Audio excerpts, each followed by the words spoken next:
Welcome back to another episode of the Illinois Green Party series. I'm your host, David Rich, with my co-host, Calvin Tomashko. Calvin, how are you? I'm doing great. I'm excited to learn tonight, and I'm excited for our audience to learn about our guest tonight. Yeah, as am I. We have on the show this evening the lovely Destiny Clayton. Destiny, how are you? I'm doing wonderful. How are you guys? I'm great. Thank you so much for coming on. We've been talking about having you on the show since its inception, literally. So that's really great. I know that Calvin and you are friends. I believe you know each other just because you're both from Michigan, right? Is that the idea? Well, like we've known each other since like middle school. Wow, I didn't know it went that far back. Okay, wow. Everybody knows everybody in Michigan. Okay, cool. No, I love that. I love that kind of like, long time ago, beginnings of friendships like that. I have one friend that's like 33 years I've known him. It's fantastic. Keeps you in check. So if you remember when. Anyway, Destiny Clayton is the current candidate for the Green Party for governor of Michigan. There's probably a good way to say that, but yes, you are. And didn't you do this once before? I didn't do a governor run. I did a county commissioner run last year. Oh, that's what it was. I thought it was somewhat recent, but I guess that wouldn't make sense if it was the mayorship of it. All right, so welcome to the show, Destiny. Thank you to all our viewers. If you have an opportunity, go to the Illinois Green Party YouTube channel and just subscribe. Even if you're watching the show now and don't ever want to watch it again, which would be unfortunate, just subscribe. It'll help us give more flexibility to help the viewers have a more entertaining and a more interesting view. Anyway, so let's get down to it. Destiny Clayton, how are you? Now, I'm a little new at this, so I apologize. Tell us about your history with the Green Party, why you got into the Green Party, and why you're still there. Okay, let's see. My history with the Green Party. I officially joined when Bernie got cheated out of his nomination for president. And I didn't want to vote for Biden. And I knew that at that point, there was no changing the party. You could see how they deliberately cut out the people that might make change. So I wanted to join a party that I knew wasn't corrupt from the beginning. So I joined the Greens. And since joining, I have been the meeting manager. I was the meeting manager of the Green Party of Michigan for a year. I'm now the media chair, and I'm also on the National Outreach Committee, which is really fun. It's given me a lot of opportunities to like learn and network and really get to know a lot of fellow comrades too, which has been great. Very cool. Very cool. Okay, so you're very active within the party, obviously, especially since you're running for governor. How does that entire process work concerning like becoming the candidate for Green Party? We know that the two bigger parties have their conventions and that kind of thing. And you hold up signs, Iowa for whoever. How does it work in the Green Party in Michigan? So as of right now, I'm still a candidate. So we actually have, I believe, still one other candidate. His name is Kevin. And he's wonderful. He's a biochemist here in Michigan. But we do our nomination with ranked choice voting, and we hold an SMM. I think that it'll be done in June of next year is when the actual voting on their governor nominee will be. But it's all ranked choice voting and really cool, which I love about the Green Party as well. Oh, absolutely. That's been a big issue on this show and elsewhere in the Illinois Green Party for sure. It's a huge deal. Right, Calvin, you're a part of something concerning that. Yeah, I'm part of Faribault, Illinois. And we've had a show previously about that. So I love talking about it, love bringing it up. My new pet project is trying to get ranked choice voting pushed into labor and getting it in unions and definitely used at worker cooperatives. And if I remember correctly, Destiny, you were working with Rank My Vote, the ranked choice voting group in Michigan, right? Yeah, it's Rank My Vote or yeah, that's what it Rank is. Michigan Vote, Rank My Vote. Yeah, that's it. Yeah, it's a Michigan in there somewhere. But there's a whole group working here in Michigan for the ranked choice voting, which is wonderful, and I'm seeing it gain a lot of traction, and people are actually starting to know what I'm talking about when I talk about it, which is great. Yes. Because it used to be like, what's that? So it's really nice that people are starting to hear it and recognize it. I think that is happening more and more. But in my area here, no, they don't know what it is. They have no clue. very Republican county. It's they'd probably not be into that because it might bring justice to voting. Anyway, so in Michigan, besides the fact that the whole planet is on its way to ecological hell, what issues would you be tending to first of all when you become mayor? Okay, so the first ones that I would tackle would have to be our infrastructure issues, like our roadways. We have a lot of water issues. And then we really need to reform some of our justice system here badly. We have way too many people in prison, and it's not helping. So that would be my first two big changes that I would want to make in the state, is reforming some of our criminal justice to focus more on rehabilitation, and to really start investing into our infrastructure here, between our dams and our pipes and our roadways. All badly need them. Oh, absolutely. I mean, that's pretty much across the entire nation. How is the General Assembly in Michigan? Is it left, right, middle? The legislators? It's mixed. It's mixed here in Michigan. It just depends. The legislators here, it's Michigan's such a purple state. It just really just depends where you're at. Yeah, because there are some very blue areas here, and there are some very red areas here, and I've been to both of them. Yeah. You can testify to that, Calvin. Yeah. I just went for a 10-mile cycle today, and went past a lot of Trump-Pence signs, and I didn't think that they were running anymore, but apparently they are. Signs are they're in a few spots. Yeah. So, but Michigan's surprising that way, and it's very working class oriented. There's a lot of Green Party activity. There's a lot of Libertarian Party activity. There's a lot of independent minded folk. You got Michigan militias. You've got strong ESA presence. I know they're doing a lot of work in Detroit and other areas, Grand Rapids. So yeah, Michigan is really up for grabs. It's people that want to hear working class like solutions, and I think something like sewer socialism or something in that regard would really stand out there. I think a lot of people would resonate with prison reform. I think they'd resonate with water infrastructure, and that harkens back to the sewer socialists, where they were just like, once we're in power, we're going to show that there's going to be a material benefit. So Destiny, I'm really excited that you're looking to solve water. You're looking to work on the roads. What kind of policies are you looking at for prison reform? What did you have in mind? Well, there's a few. First, we shouldn't still have anyone in the state that has any kind of drug charges that are still locked up. So I think one of the first things we would need to do is change that, like, immediately. Anyone who has drug charges or anything like that immediately needs to be released and let go. So that's a big one, because we have so many here that, even though we have completely legal weed sales now, there are still people in our prison systems that got arrested for weed. It's ridiculous. Yeah, it's unbelievable.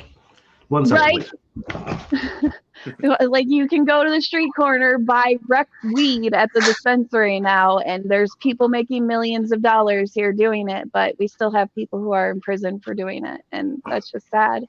Another big change would have to be less punitive and more rehabilitative. So that would start with actually increasing the living standards inside our prisons. Mm-hmm. And that's not usually a very popular thing to say, but it comes from, we need to stop allowing so much trauma to occur in our prison system, because it has a lot to do with creating more violence and more violent offenders, increasing gang activity, because we're not monitoring these things and we're not investing in making sure these places stay safe. And if we were, and it was a safe place to be, and it was working on rehabilitation, and there wasn't all this violence, we would see a huge change in how our justice system works just right there. Yeah, that'd be big. Yeah. Sure. That would be huge. I've had the good fortune of knowing a couple people that ended up in the big house, and it's definitely not pleasant. I just talked to one on Saturday. He's terrified out of his mind, and it's over something really stupid that he probably didn't even do. Anyway, but he's like, it's terrifying here, because of the other inmates. These are like killers and rapists and all sorts of like terrible people, it's pretty bad.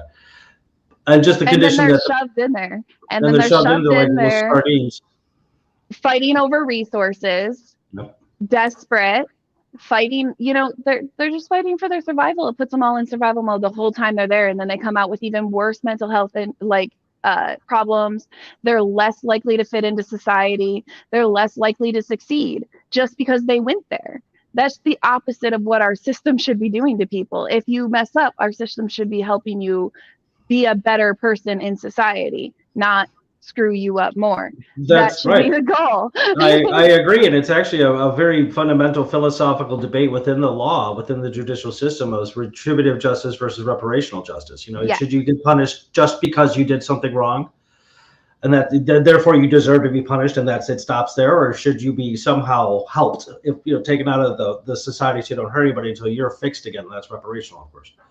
And it seems to me to just the most rational and humane thing to do, the most moral thing to do would obviously be the latter, the reparational one. Well, and not even just the most humane, but just the most functional. Right now, our society is being made worse by our prison system. It's creating more violent offenders. It's helping increase gang participation because people join gangs while they're in prison and then are forced to stay in them. It's doing a lot to hurt us. Versus we knew if we would actually invest in these people, help these people get better, that would help us. We would have better workers. We would have people who would be able to function better. So it's just about, do we want to invest in ourselves and make ourselves better, or do we want to continue down a path that we know isn't helping? It's like, if you know beating your child isn't working, maybe you should try something else. Interesting analogy. Yes, but it's absolutely correct. Absolutely, it is correct. And I don't know. We'll see what I know. That I remember Biden said something during his campaign about having to switch from retributive to reparational, and he's been big into that for a while. So, he's not doing anything he promised he'd do except for screw up Afghanistan. But so we'll see if he gets to that. But okay, so as a governor of Michigan, I don't even know how this works in any state, to be honest with you. As far as so the president is the commander in chief of the army, right, or the military, and it gives him that one individual a great deal of power over an awful lot of powerful things and people. Yep. Do governors or the governor of Michigan have that sort of power over, say, your National Guard and that kind of thing? Can you just deploy people? And this is going to lead to something about police, by the way. So go ahead. I think that you do have a lot of power to use the National Guard the way that you want to.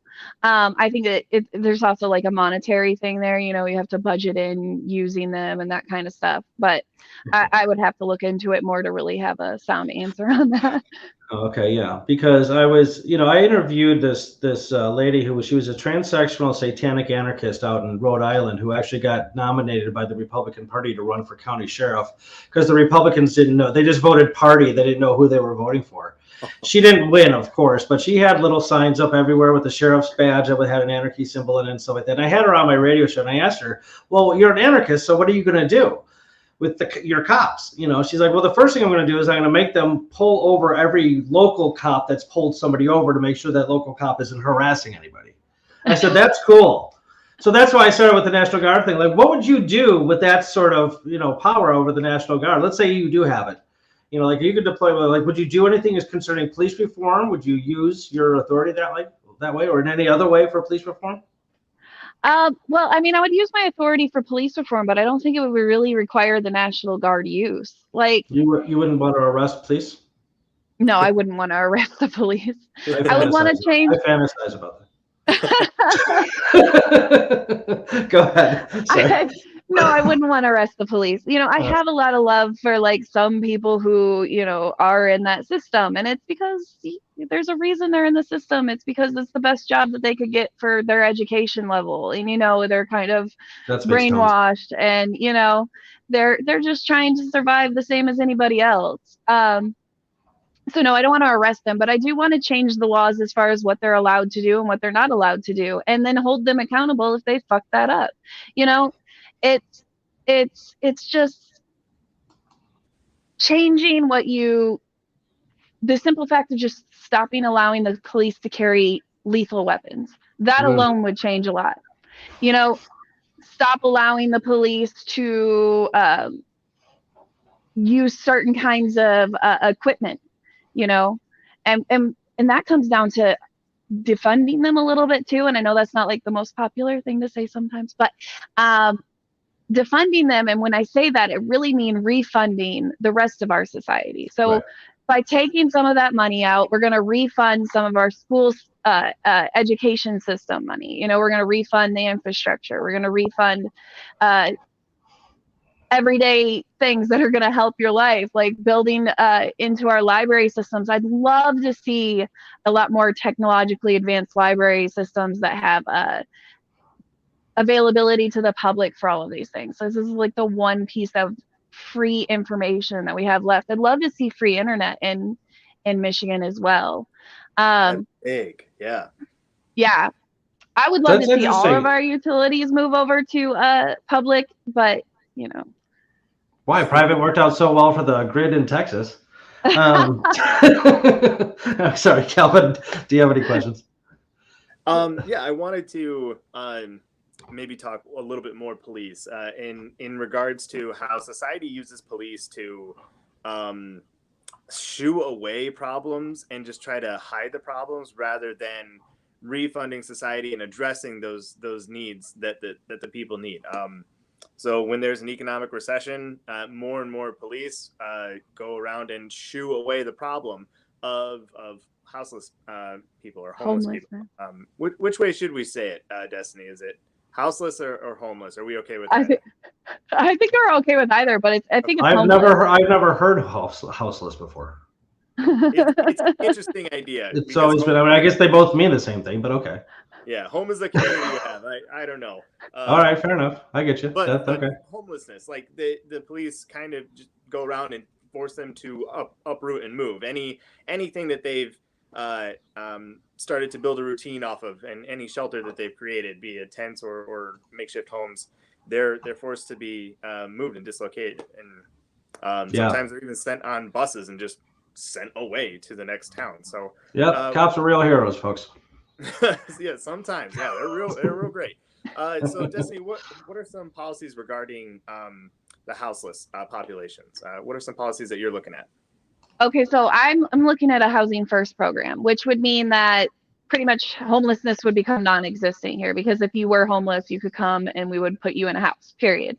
Because like, it's just, you can't address mental health, you can't address drug addiction, you can't address any of those other issues until someone is stable.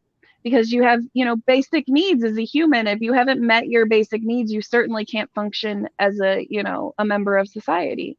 So it starts with, we can't help anyone until you have a house. So we'll put you in a home and then we'll work from there. And all that does is, again, reinvesting into housing here.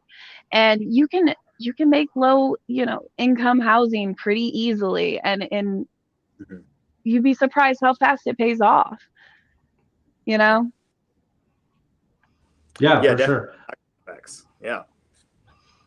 Okay, so let's talk. This is a Green Party show. We're all three of us are members of the Green Party. So let's talk about environmental issues, specifically in Michigan, since that would be your turf. What's going on up there? Any sort of immediate issues you need to tend to? Obviously, you mentioned infrastructure, and those things tie together for sure. But anything more immediate, like trying to get alternative fuel sources going, or energy sources, or what are you doing? I mean, we're always trying to work on alternative energy here. I think that one of the biggest issues here that we have is a lot of corporate dumping. I know, like beginning of 2020, we had this like green ooze that was coming out from the roadways onto the thing. We have a lot of chemicals being leaked into our groundwater, and especially around the chemical treatment plants and those kinds of areas. So I would say that's a big issue that we have. It's affecting a lot of our wildlife. Holy cow, that's crazy. That's like sci-fi apocalyptic crazy. It was so crazy. Did you like? I wish you could look it up. Look up green ooze. That was like coming out of the highway. Will be a picture of Michigan. Oh my God, that's terrible. What is this green ooze? What is it? They said it was some chemicals from the chemical plant or something. Oh, they didn't say what kind of chemical. Green ooze. That's nuts. I'd have to look it up again. No, that's fine. Yeah, okay. Well, I'm definitely going to be looking it up after the show. That's. I won't be going to Mackinac Island again anytime soon. I'll tell you that much. So, okay, stuff like that. Now, what are your thoughts on alternative energy? I'm not, and by alternative, I'm going to assume that as a Green Party member, you're anti or at least less interested in nuclear energy, or maybe you're not. I shouldn't say that, but I mean, so there's some, like, I'm not interested in our current nuclear energy technology, but there is some like nuclear stuff out there that's pretty cool, like these diamond nuclear batteries that they're looking at making right now are pretty freaking cool. I know Gates was working on a clean nuclear system that actually ran on depleted uranium, which we already have a lot of, which would be pretty cool.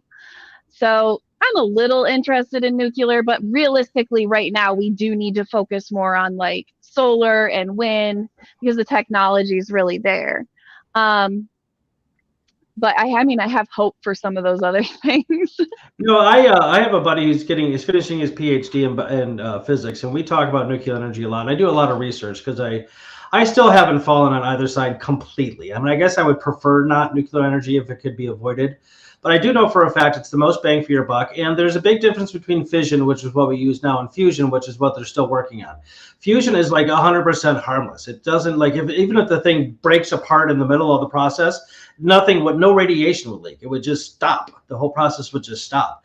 And it gives you more output than input concerning fission. But the technology is just at a point where one lab in the world just recently, I don't remember where it is, just got to a point where they can get as much output of energy that they put in fusion. So it's like a zero gain, but that's like a huge step forward because usually they would be losing energy in the output. So I guess they're working on it. My friend says it's probably going to be another 20, 25 years before that's possible. So we'll see what happens. But yeah, I agree that there's some good things about certain types of nuclear energy. It's not all evil and disgusting and awful. I mean, the current kind is. It's just terrible. Fission sucks. Right. But, it 1000% does. Yeah. But there's obviously anybody on the left in the environmental movement and in any way, the Green Party or otherwise, tends to be more towards like solar, hydro, and what am I missing? Air, wind.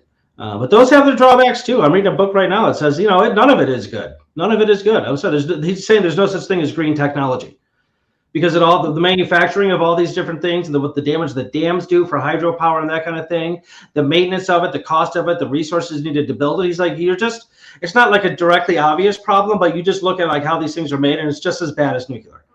Like it's just terrible. So it's I don't know. The way that we're consuming right now is really, really bad. So it's there's not really a great way to do a lot of these things, but I think that as far as right now, solar and wind is probably the farthest we've come in a lot of these things that we could really do things with. Water always kind of worries me because you have a lot more environmental concerns from that, especially if anything is to break down. Yeah.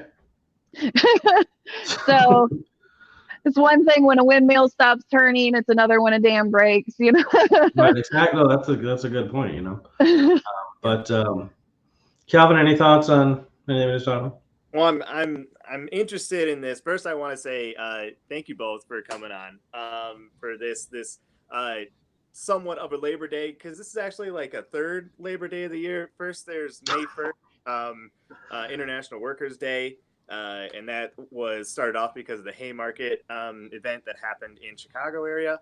And then there's also March 8th is International Women Workers' Day. And that's to celebrate women in labor. So there's already 2 Labor Days, but cool. All right, we'll take another one. So thanks for being here for this Labor Day, and I'm happy Thank you. this show with you. Yep. And I'm thinking about what we could benefit from having a neighbor. Michigan having a neighbor that can pass ballot proposals, and having a neighbor that shares Lake Michigan with us. Us all the way down in Illinois, or Illinois, as I always kept calling it. Coming from Michigan, we put an S on the end of most things. Like Meyer is a store, and we call it Myers. Myers. Yeah. Well, I can't fault you for it. I mean, why did they put an S on the end if they don't want to pronounce? It's stupid. Right. Okay, so. But so we talked about how marijuana was passed in Michigan via ballot proposal. What was it? Independent redistricting was passed via ballot proposal in Michigan. And we're passing some cool stuff over there in Michigan from my home state. And I'm wondering, maybe it could be Michiganders that help Illinoisans get Medicare for all, because I'm wondering if y'all could pass some Medicare for all or Medicare for all Michiganders over there. I'm not sure what the bill would be called, but what do you think of passing some Medicare for all statewide over in Michigan? Is that possible? Is there movements towards it? Okay, so that's a goal. It is a universal healthcare system here in the state would be wonderful, and I think that there's a lot more emotion behind that idea here in Michigan because we get to look over the border a lot and see that Right. Canada gets all this stuff. You know, we're like, this is bullshit. We talk to we talk to them more. Like, sorry, but like, We'll have to edit it out later. I play this on the radio, so go ahead. sorry. No, it's okay. Well, just he knows how to edit it. We're good. But there's just like, this is horrible. Like, we can see that they get all of these benefits that we don't get, and we get to talk to them and that kind of stuff. So, I think that there's a lot more traction around universal healthcare here. There's, of course, still, again, it's a very purple state, so it's just as much as there is traction, there's a lot of what I would call refusal. So it's a mixed bag here. I really have hope, and I really think that Michigan might be one of the first states that does get it done. But if it would be in the next 5 years, I'm not sure, but we can keep trying here. Well, it looks like you're going to need it with all that green news spilling all over the place. Right. Our water is giving us cancer and stuff. Oh, We that's right. definitely Flint, need that it. whole Flint thing. That's in Michigan. That whole lead in the water thing. That is crazy. It's Yeah, not there's even just lead. in Flint. Oh, I'm Flint sure. is just the worst. It's actually like we have water issues all over the place. Melissa Mays, she's one of the main water activists here, and she would be like the expert person to go to for it. But there are multiple cities, and of course they're all the poor cities. It's the places where people can't really complain. They're living in usually rental houses and that kind of stuff. So it's just these really poor, disadvantaged areas where children are getting sick, and it's sad. It's very sad. I mean, it's not good for anybody. Whenever you start going after kids like that, then it becomes a whole different ballgame. So I just want to read something real quick. Edward Hanna is on the show here, is commenting on the show, and I just want to read something he said. He's a friend of mine. We were on a different show before last year. Very intelligent man. Some of defunding was allocating money to areas that police are doing by default, so they also don't have to do those jobs. I'm guessing he's talking about mental health stuff, like $120,000 out of police budget to go to mental health for workers. Okay. To go to the scenes of the mentally ill persons, and now cops won't have to do that job where they don't really have the tools or facilities to serve those people properly. That's right, their go-to is to shoot them. I can tell you multiple examples about cops showing up, killing people that were threatening suicide. Well, that was clever. Like an autistic kid who was having a seizure, shot him dead out in Utah. That was fantastic. Anyway, big cities more, of course. Geothermal should be explored more. Oh, that's interesting. Geothermal, actually getting power from the heat of the earth. I don't think we've ever discussed it. I think that's why you're here. And yeah, so also Daniel Twed, T-W-E-D-T, is also tuning in. Thank you for tuning in. More about the environmental stuff in Flint, Michigan, or just the general problems around those areas. So Flint, Michigan is actually known for being a devastatingly poor community, at least for a long time. I don't know if it's gentrified since. Real quick trivia question. What's the famous classic rock band that comes from Flint, Michigan? Oh, you're going to have to know this if you're going to be governor. Oh my gosh, yeah. I'm not good with music. That's my guess. Grand Funk Railroad. I don't even know who that is. You probably don't know the name, but I guarantee you, if you heard the song, you'd be like, yeah, okay, I know that song. But anyway, so that's important to know. Like Cheap Trick comes from Rockford, Illinois, very important because they're a great band, that kind of thing. So what is the sort of the economic class ism like in Michigan? Is there a disproportionate amount of poor people to middle class to rich, that kind of thing? Is Michigan a rich, like in the average income in Georgia is like $24,000. It's like super low. Like nobody even knows that it's that low. What's it like in Michigan? Is Michigan a rich state? I would say it's both. It's again, like it's extreme. It's an extreme. You can go on one side and you will see slums and you will see people living in housing that really ought to be condemned. But since nobody's going to go in there and do anything about it, they live there anyway. And then you'll also see like $10 million mansions all right next to each other on the lakes. It's really just a huge scale in Michigan. It goes both ways. Because I know your Destiny, not Destiny, Detroit was actually classified by some as like a dying city. You had lost like something like 25% of your population within something like 10 to 15 years. This is a while ago, probably 90s, early 2000s, something like that. That was like, people were like, oh, Detroit's over. Like it was just, and what I understand now is it's actually making a comeback. Is that true? It is. It is definitely making a comeback. There's more and more people coming back to the city, but that's really just hurting the people that already live here. Like, oh, really? I hate to say that, but the gentrification of the Detroit that's going on right now is absolutely horrible. It's pushing out a lot of people. It's pushing a lot of people into homelessness. It's pushing a lot of people out of the city where they work and into other suburbs because they can no longer afford where they were living before. Yeah. The gentrification is happening fast here, and it's really yeah. Oh.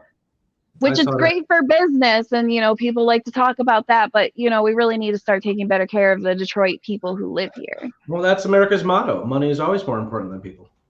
Right. Yeah, that should be like right on the dollar bill. Makes me think of my other favorite area to talk about, and that is co-ops. Labor. So thinking about new businesses coming in, and maybe areas are you start getting a few chains popping up, and then the money in some of those chains doesn't stay in the community. People are paid close to minimum wage, and it's more economic activity happening in the area, but a lot of the profits go to the owners of those chains far away. So instead of having industries come in who aren't part of the community and moving the money outside of the community as much as they possibly can, why not have more and more worker cooperatives where the workers are the owners of the enterprise and they democratically decide salaries, expansions, any major business decisions. They're democratically deciding it, and that way the money is staying within the community. It's still a capitalist enterprise. It's still trying to sell money for profit, but the workers get to decide what to do with that surplus value that they create. So I think that would help communities. And then when it comes to housing, I think you go the same model. You go with cooperative housing, not apartment complexes owned by landlords, but by democratically the occupants, the tenants are the shared owners, democratic owners of the property of the apartment complex. What do you think about these measures? Are you seeing any movement like that in Michigan right now? And what would you do to improve that? I think that increasing actual ownership is a big part of actually helping Michiganders. So I don't like the idea of low income housing that's rented and that kind of stuff. I like the idea more of you get home.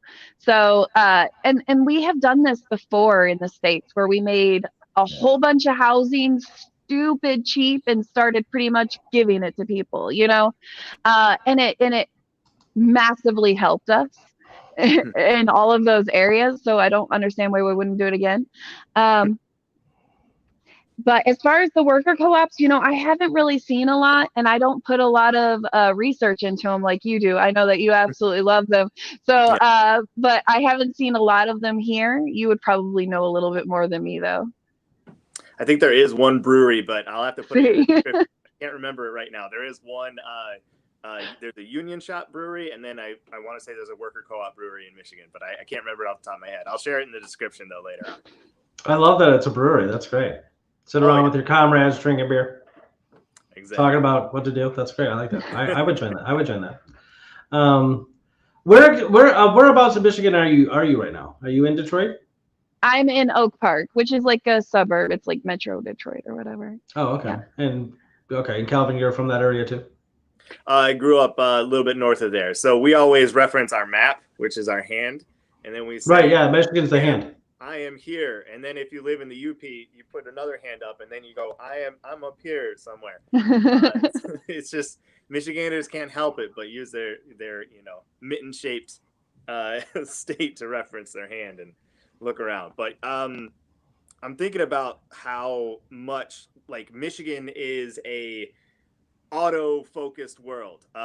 You have to drive super far to get anywhere, especially around Detroit. Speaking of the suburbs, I know plants have been shutting down. Jobs have been moving out of state or even overseas.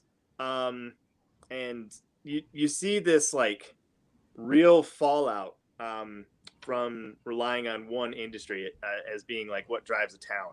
And we're still seeing that fallout throughout Michigan. And I don't like cities being built still focused around everyone must own a car. You must have 2 cars, 3 cars if you have a kid, and like store it in your garage. And all of that infrastructure costs like could be going into building up your local communities, your local library. What are your thoughts on that, Destiny? Since you're there and I'm just visiting. My big thing, and it's not a very popular idea here in Michigan because we are so car based on our economy, is I really think that we need to move to railroads and high speed railroads here in Michigan and actually have a lot more public transit. That would be one of the biggest things we can really do for our environment, is investing more into public transportation, because the amount of cars and movement we have throughout the cities is what's really causing a lot of the pollution. So I think that's one of the biggest things that we can do, is create a much better public transportation system that can reliably get workers to and from work all throughout the city and the suburbs. And even if we have high-speed railroad systems, you can live out of the city and come into the city very easily during the day. So you could live 2 hours away right now and get on a high-speed railroad system being 30 minutes tops. So I think it would do a lot to help the state if we could really invest in that public transportation system. Public transportation is extremely important. I think it should be more widespread even amongst the suburbs. There's I think we got like 2 buses that run around the suburbs, like in a 20-mile distance radius here. I lived in Portland, Oregon for a while, and I got there, I sold my car, and I never bought one again till I left. And public transportation was fantastic. It was absolutely fantastic. Yeah, for sure. And it's just such a better idea just overall. Besides just environmentally, just get cars off the road and just free up some space and some, who likes listening to people honking all the time at each other and road rage? It sucks. Traffic sucks. It's money. And it's not even just that, right? It's gonna bring down the cost of the average worker a lot if they don't have to have so much pay car insurance and gas, car and maintenance, gas, maintenance, and so that alone would help so many of these workers that are working for so little, and really be able to keep some of their own money, because it's crazy the amounts of money that it takes up of people's income, of some really poor people's income that I know of, for their insurance. Because here in Michigan, if you don't have a certain type of health insurance, then your insurance is like ridiculously more expensive. Like I pay almost like a little over $300 a month for liability insurance on a $3,000 car that I have, because because I have VA health insurance, and they don't count that as actual liability insurance. So I have to pay a separate liability health insurance for my automotive. And so all of these poor people, which is a direct target, right? All of our veterans, because our veterans VA system apparently doesn't count, and all of these poor people who don't have access to medical insurance are now also having all of this extra burden from our and I think that's absolutely crazy. Well, it's definitely crazy. There's a lot of things that are crazy that need fixing for sure. That's why when you get so let me ask you this actually. So I guess Canada just beat the U.S. in soccer. I don't know if you heard about that. I didn't. Yeah. So when you become governor, will you then take over Canada militarily to show them that we are actually greater than they are? No, but I could ask Okay, if we could join. Like if Michigan could just like, can we, hey, guys, come on, we got to. That'd be great. Texas always wants to secede from the union, and as far as I'm concerned, let them. You should do that. You should be like, by the way, Michigan, as a governor, like we're seceding, we're joining Canada. Sorry, you guys, you guys suck. We're done. That'd be awesome if all the northern states have said we're going to become Canadians. That'll show the Republicans. We're seceding from you guys. Crazy. Right. Yeah, exactly. So, what branch of the military were you in? Sorry, Kevin. Go ahead. No, it's all right. I was gonna joke along, but I like staying in. I like staying where the fight is. We've got to take these people. We've got to fight for the revolutionary changes that we deserve. No, that's true. No, yeah. No, yeah, we do. I could have dual citizenship in Italy, and I was in Italy once, and I'm like, no, I'd rather be in America. Really? Oh yeah. No. There's a couple that if I could get over there, I might go. Like, it was beautiful, but I mean, no, America. I don't know. America's just more fun. Anyway, what branch of the military were you in? I was in the Army. Oh, what did you do? Active duty, I was a land combat electronic missile system repair. I worked on the TOW, Javelin, and Clue missile systems. It was fun. It was a lot of fun. I was stationed in Redstone for my AIT. It was almost a little over 8 months that I was training, but it was such a cool job. And then I got stationed in Alaska to work on the Strikers up there because the Striker tanks have the TOW missile systems on them. And I hated Alaska, but I learned a lot of things, and it could have been fun. Sarah Palin. I actually. She's the best. Sharpest knife in that drawer. Anyway. She signed my daughter's birth certificate, so I have her signature. That's so you can have an affinity there. That's good. That's nice. I see how to be. The oil UBI up there while you were there, correct? Yes, it's a yearly thing, and you have to be a resident. There's a lot of things for it, but oh my god, it's expensive to live there, so it's really not a lot. Really? You really Alaska? A 650 square foot apartment that was ghetto. I paid $11.50 a month for it. And this was in 2007. Oh wow. That's crazy. Okay. I would not have expected that. The just cost because it's of such a living desolate place. Yeah. Well, I guess they got to make money somehow. Well, it's just the cost to bring everything there. Oh, true. I guess it'd be like living in Hawaii. Mm-hmm. Probably even, maybe a little bit better than that. I don't even understand how they do that, but okay. Heating, cooling, lighting. I know how they do it. The sunset for Yeah, exactly. I didn't mean that literally, Destiny. I just mean it's crazy to me to think about is what I meant by that. But anyway, you didn't know. No, I guess I didn't say that the right way. But anyway, okay, so we're having fun here on the Illinois Green Party series with our guest Destiny Clayton, Green Party candidate for governor of Michigan. What is your campaign going to look like? Have you started doing anything, or what do you need? Do you need some help? Calvin and I can come up there and do stuff. Right, Calvin? You don't mind if I just volunteer you, do you, Calvin? No, it's perfectly fine. Let's he already has to do stuff for me because I hit him up all the time. No, so it's a little laid back this year. I mean, we were gonna start getting up and going and start doing some park stuff, but the coronavirus is shot right back up again, and we're having all of these issues again, so I'm not feeling comfortable gathering people together or anything. So we're back on the Zoom kick, and so we're going to be starting some meetings up again here shortly. There's not a lot going on. It's just everything is so stuck because of COVID. But go ahead. If anyone is interested in helping, though, we're going to start some phone banking soon for our local and for my candidacy. We're also about to start a new local here, so we're pretty excited about that, and some fundraising as well. Have you guys been working on any fundraising? I don't know of any candidates yet, except for Anna. Yeah, right?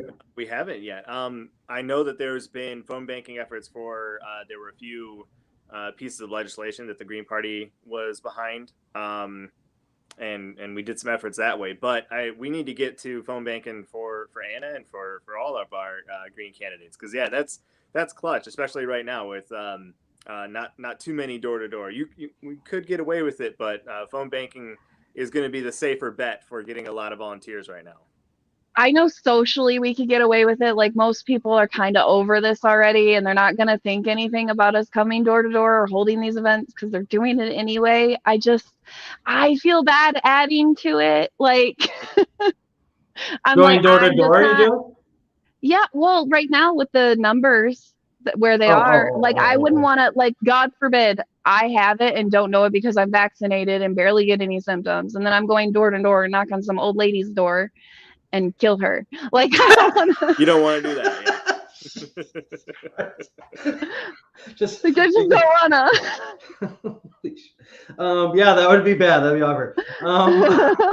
But yeah, no, and there's also like this thing, what they're sending, like, COVID-19 people around to ask if people are vaccinated. People are upset about that, so they might just think you're one of those people and Yeah. attack you or something. I don't know, but Right. Right.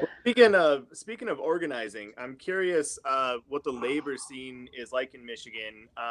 We've been seeing a lot more labor action going on. I'm trying to think of all the strike actions and unionization efforts. So there's Bessemer, Alabama.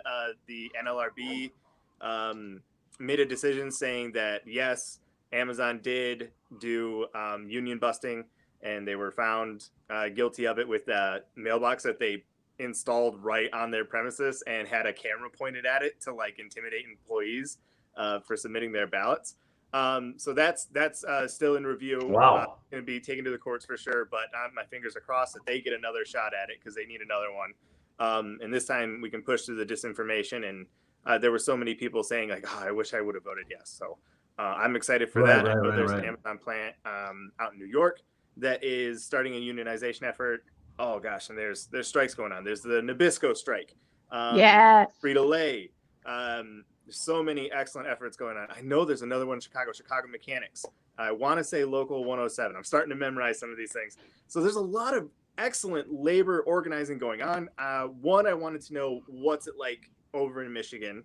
What are you feeling over there? And two, I want to know your thoughts on the Green Party in general. Maybe you can just speak to Michigan because you know Michigan well, but you're part of the national, outreach. You're part of national outreach. So maybe you can speak about it on a national scale, the Green Party and labor and the relationships that we're forming there. What do you think the Green Party should be doing in regards to labor, and what are our plans for the future? What do we do next? I mean, the Green Party is very pro-union. So we're like, that's our main goal, is first off to get rid of some of these laws that have stifled our unions, and to actually, like, if Amazon actually gets busted for all of this, I think that there should be criminal penalties. Like, you shouldn't be legally allowed to do these things to your workers repeatedly and over again. We need to start actually creating consequences that will hurt these employers when they do things like try and destroy union work or try and intimidate their employees and that kind of stuff. Also, when they're stealing wages, the most theft that happens in this country is wage theft.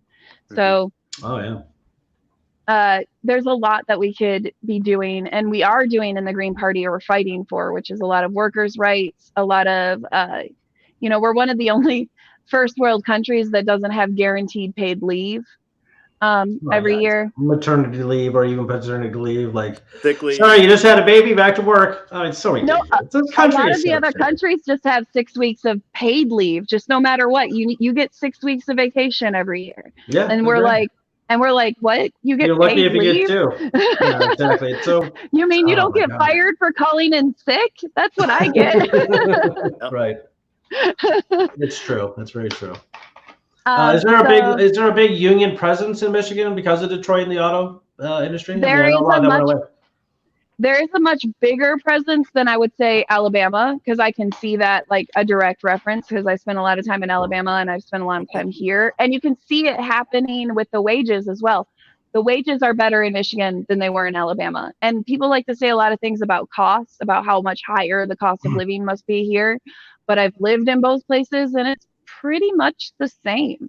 Really? So yeah, like there's some things that might be slightly more, but it's not even comparable to the amount of money you make more.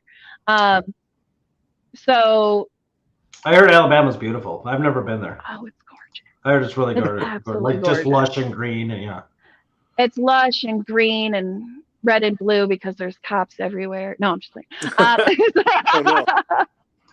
it's a police state, man. I hated it there so bad, but it is Well, gorgeous. I'm sure the politics, the laws, and the culture are probably, not yeah. not our cup of tea. Yeah, just say it nicely, but I mean that's where the civil rights movement pretty much started and persisted, was in Selma and Mobile, Alabama. Yeah, they're Isn't still that where trying to Roosevelt- work on it down there too. I mean, yeah, exactly. I mean, there's a reason why it started there, because it needed to start there. Yeah, it's a whole different kind of culture down there. Not saying that everyone, there's some really great people down there, but like it's definitely, the laws are different and it's a little scarier to live there. I would imagine. You're a little bit more afraid you might end up in prison for no reason. Yeah, by the way, being afraid of your government is not a feature of a free society, people, just so you know that. Okay? I want you to mull that over for a little while. When you say, next time you say America's a free country. Bullshit. I'm a Green Party member of Illinois, not as active as I should be, but I hope to become more involved very soon. That's CIRE, Siri. I don't know how you pronounce that, but thank you for watching. Absolutely. Sometimes people get involved in parties just for the kind of stake their claim, and I'm a member of this, and become, maybe might donate some, might just simply vote that way, bring it up in conversation, and some people get really active in it, for sure. I mean, I hit the ground running when I joined the Green Party because I was really excited about it.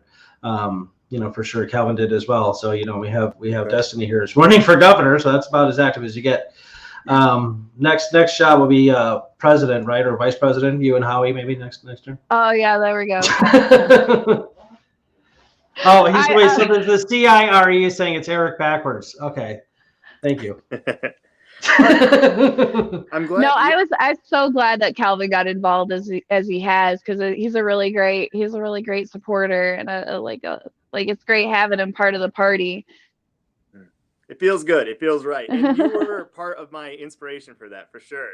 And I'm so glad other folks are they're thinking, I need to get more involved. That's excellent thinking. Thank you so much. I wanted to hear, what's the transition like from just being I'm involved in politics and I like the Green Party, to I am a candidate. Can you walk us through that? Because I think we want to encourage more people to run in Illinois. So what's that transition like, and is it achievable for anybody, or what hurdles can they expect, and what was it like for you?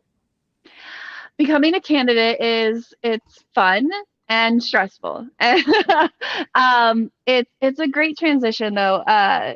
The people here in Michigan are really supportive for the most part. It's an uphill battle though. Some people are going to be mad that you exist because you're not part of the duopoly. So that can be a little, much for some people to handle. But as long as you're good at talking to people, we have a lot of resources now set up to start training people for running. But the transition was a little rough at first. We're still, as a party, we're still building and learning how to run people. And so it's a patience thing. But my advice to anyone who would want to run is just make sure that you're okay with talking to others, and just have a good support. You can't do it alone. So networking is important. And it's just it's a great experience though, and it can be so much fun, and it feels great to be fighting for something that you believe in, and getting to talk about those things is wonderful. Yeah. And you won't necessarily be running against a Republican and a Democrat. I remember in Michigan many times I've filled out a ballot and it said just Green Party versus Democrat. There are spots where you can just go head to head against what would be an otherwise uncontested seat. So I think that's important to put yourself out there. If anyone's out there thinking about running, throw your name into the ring, into the hat, and you might go into a race where you're just against a Democrat, and now folks are just choosing between, oh, do I want more duopoly, or do I want somebody who's really going to run with green values? And I think it'd be a great opportunity, and I think it's great to run extra hard. But you mentioned some people are going to hate that you're even there, and I guess that's always going to be true. But if it's an uncontested seat anyways, you might as well go for it. Right. And there's also a lot of positions that are nonpartisan that you can run for as well. So like, if that's always my advice. If you don't want to get in any of the conflict, but you still want to run as a green, go for like a nonpartisan position. And you'd be surprised, we end up with more greens elected in those positions because nobody knows what party they're really affiliated with. Yeah. So it's pretty cool. We had Peter Schwartzman here in Illinois. David, was that a nonpartisan run that they did? Well, at that local level, almost all the people that run for all of those offices run independent. When I was looking at because we did a counting the vote thing at election night last year for the radio station, and so I was looking at all the offices. I mean, hundreds upon hundreds upon hundreds of different campaigns going on for different offices. I think I saw one that said Democrat. All the rest were independent. So yes. Was that a little long-winded way to saying yes? We're looking at towards the end of the show. We can go over. There's not like a hard cutoff point. But Destiny, is there anything you wanted to make sure you mentioned, whether it be about your campaign, an event coming up, that we wanted to sneak in before the end of the show? No, I want to talk about why I'm doing this a little bit. So I grew up in Michigan, very poor. And then I was homeless at 16, and I really got to see what a lot of the people who live in poverty here have to go through. And I joined the Army just because it was my only way out. And I'm sick of seeing a lot of the people that I know come back messed up or injured, even if they didn't have to go overseas. The Army just it drags you down, it breaks you down. So we have a lot of Michiganders that get taken advantage of by our military industrial complex here. And I'd really like to see, instead of a 17-year-old going to the government and being like, I'm homeless and I don't have any of this stuff, and being like, oh, well, you can sign up to kill people and that way we'll help you. Maybe we should try and find other ways to do that. So that's a big reason for why I'm doing this. I want to see less Michiganders living in poverty and hurting, and I really just don't see that happening through the duopoly. So that's the main reason I'm here, and I'm hoping that we can really get some change. All right, very cool. No, that's great. We do have a couple minutes left. Were you deployed overseas at all? No, I was not. I was never deployed. The furthest I went was Alaska. Which but yeah, well, you might as well have gone to Afghanistan or Iraq. It probably would have been a more positive experience. cold. Yeah, right, that's for sure. My understanding is that 80% of people in the military never get deployed to battle. I would say, well, I mean, I wouldn't say that was necessarily true these days. They get at least deployed overseas, but then again, they're probably going to be on the FOB the whole time and never really do anything. That's the majority of people. Yeah, I think that's the sea battle thing. Yeah. Majority of people don't really see battle anymore, but you're going to be rucking 20 miles with 80 pounds on you. You're going to be. Oh yeah, dude. No, it sucks. No, you're gonna be chewed up and spit out by the Army or whatever military branch you're serving, and it really messes, not even just it mentally messes with people. The PTSD from serving and being in those environments, the brainwashing and all that other stuff. There is no one I know who really joined the military pretty much as children that isn't either physically or mentally screwed now. And I think that's so sad. And we're just chewing up and spitting out our citizens. It's sad. It is very sad. Everything, just the basic want and need of a military makes the whole situation sad. But everybody, the world is filled with borders, and there are people think that you need to protect them with guns. I don't know why, but okay. You know, I don't know. Again, I they're more never like, seen any lines when I walk past them unless, somebody put it there. yeah, exactly. I mean, you know, you look at one side of the river, you look at the other side of the river, you're like, really? Those are two different countries, and I don't even understand what that means. But I would love to talk to you more about the military thing, because that's something that I'm becoming, you know, like I'm really into like doing research on policing in America, and that inevitably leads to like military, because there's a similar sort of situation there. One is domestic, one is not.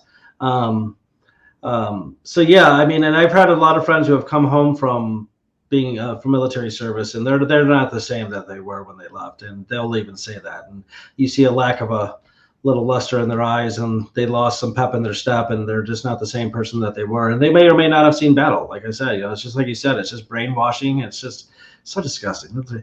Did you have a different vision of the military? Like I couldn't even imagine joining the military. Like I've tried it a couple times. Thank God I was too fat to get in, but like that was because I was in really, really bad spots in my life, and I didn't see any hope. You know, kind of like when you say you were homeless and whatever else. It was like that. But thank God they wouldn't let me in. So I'm not kidding. I'm going to stay fat just to keep me safe. But like nowadays, I couldn't even imagine joining the military. First of all, I have a real hard time with authority. Secondly, just what they would try to make me do, I'd be like, I ain't doing that.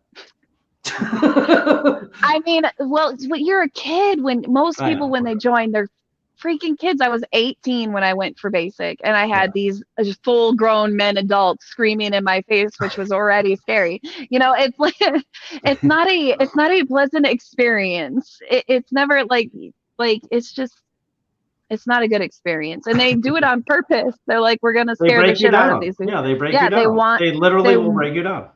That they want to change your mental state, and they want to make you more moldable. That's so. Calvin, you're gonna have to edit this anyway. So that was so fucked up. You know, you're gonna spend a lot of time editing this puppy. So anyway, okay, we are at the end of our show. Destiny Clayton, would you like to? I want to say. Oh, go ahead. Sorry. Real quick, Destiny, you are a fascinating person. I think so many more people need to hear your stories. Where can they find you to learn more about you and help the campaign?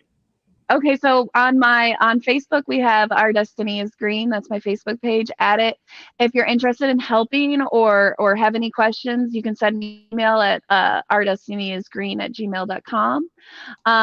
And of course, just follow me on Facebook. You'll get more information there as well. We're working on building a new website, so that should be up hopefully in the next couple of weeks, and we'll let you guys know then. All right. Very exciting. Good. Those links will be in the description as soon as I update that. So folks, just scroll on down if you're on YouTube, and we'll be updating the Facebook links as well. Yeah, absolutely. Okay. All right. Well, Destiny Clayton, Green Party candidate for governor of Michigan. Thank you for coming on the show. That was a lot of fun talking to you. I learned a lot of very cool things. Very excited for you. And again, if I can do anything from the remote location here in Grays Lake, Illinois, let me know. I could probably have you on the radio show or something like that if that helps. I don't know. Just let me know. So anyway, Calvin Tomasco, thank you for joining us. I know you're having fun up in Michigan as well. I am your host, David Rich. Thank you for tuning into the Illinois Green Party series. Till next time, be good, be green.